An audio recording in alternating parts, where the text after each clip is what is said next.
Hey guys, quick video for a Saturday night. It's just going to be about really the effects of the depression, so it follows on from the one we did last time about why America fell into depression.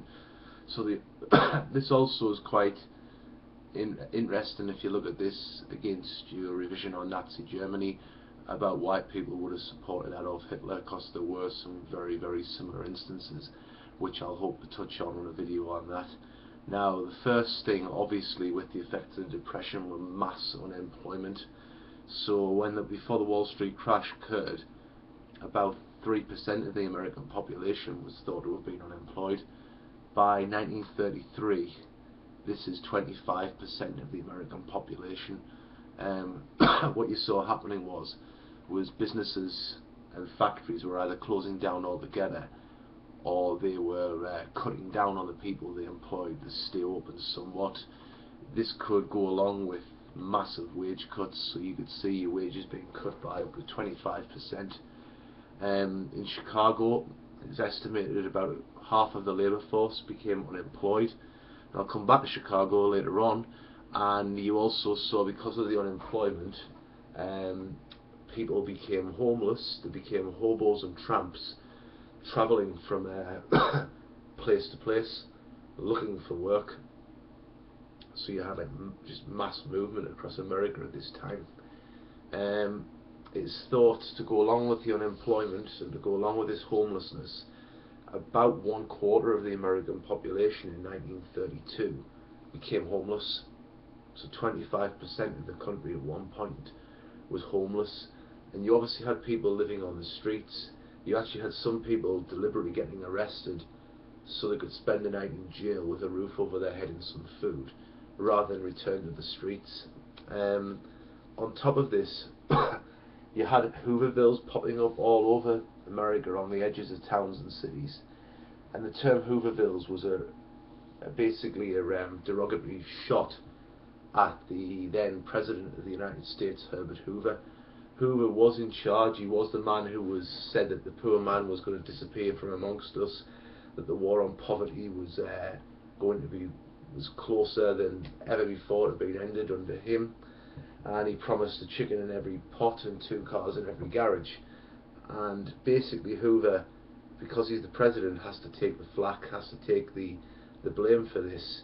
So these little shanty towns pop up with houses made out of corrugated tin, newspaper, cardboard, wood, whatever people get their hands on. Really, there was shanty towns, and it was a take-off. It was an insult towards the president. Soup kitchens, when they were serving soup, it was known as Hoover stew. Newspapers that people slept in were called Hoover blankets, and people's shoes that were worn and couldn't be replaced, the leather in the bottom of them was replaced by cardboard, and that was called Hoover leather. So people were coming up with this very dark humour, gallows humour almost, to deal with the depression, but there was a point to it, to go along with signs that said stuff like, in Hoover we trusted, now we are busted, and hang Hoover signs when he was going to visit towns and cities when campaigning again to be re-elected as president. It was never going to happen, by the way.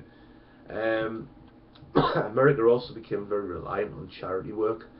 In Britain, there's a social security system where people can be paid when they're out of work. This doesn't exist in the USA. So basically some towns and cities in America would set this up, but they were also very, very reliant on charity and goodwill. So you saw the Salvation Army doing their bit to help the homeless. As we know, Chicago was massively affected by this, and as I've said in another video, Al Capone set up his own soup kitchen to feed people, where he said he wasn't, not in my town. Okay. Capone also was selling barrels of alcohol liquor to people for $12 so they could sell them on at $18. There was bread lines all over the place. There's a famous photograph of a bread line on Christmas Day where people are queuing up for their bread, and it's basically their food. Bread is food. And a very popular song at this time was Buddy, Can You Spare a Dime, which is obviously again a commentary on what people were feeling at that time and what the social mood was. Buddy, can you spare a dime? It's begging. It's what people were doing. People were begging. One of the worst groups hit were farmers, because people were so badly hit in the towns and the cities, and because unemployment became so bad, it meant the farmers had even less of a market to sell their produce to than ever before. And as I've said in a previous video, farmers never prospered in the 1920s, so their plight just continues, and basically their prices are dropping so much on their goods that it was very hard to turn over any type of profit at all. So much so that by 1932 it's estimated that approximately 1 in 20 farmers was being evicted from their farm because they couldn't make mortgage payments, and this was reflected with crops rotting in fields because nobody was there to tend to them anymore. So food that could have been used wasn't. Perhaps also really damning, but also just really unlucky, was what was called the Dust Bowl, and this happened alongside the Great Depression for farmers, and it was damning for them. It happened in the South and the Midwest, so I'm talking about places such as Oklahoma, Kansas, etc., where huge farming areas saw this strong winds and little rainfall happening over a prolonged period of time, and it just blew off the dry topsoil, which was what was the fertile soil, and it left areas where you could have farmed traditionally all like barren. It was almost like desert-like.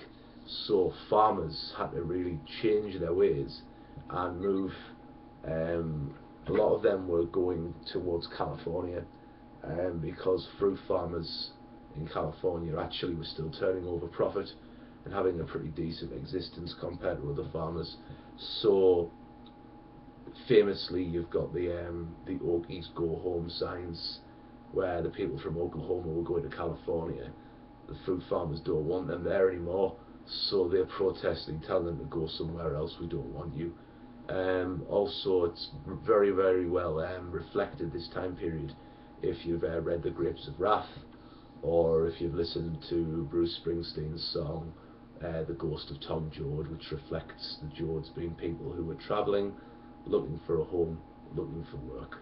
Okay, so I hope that helps. See you later.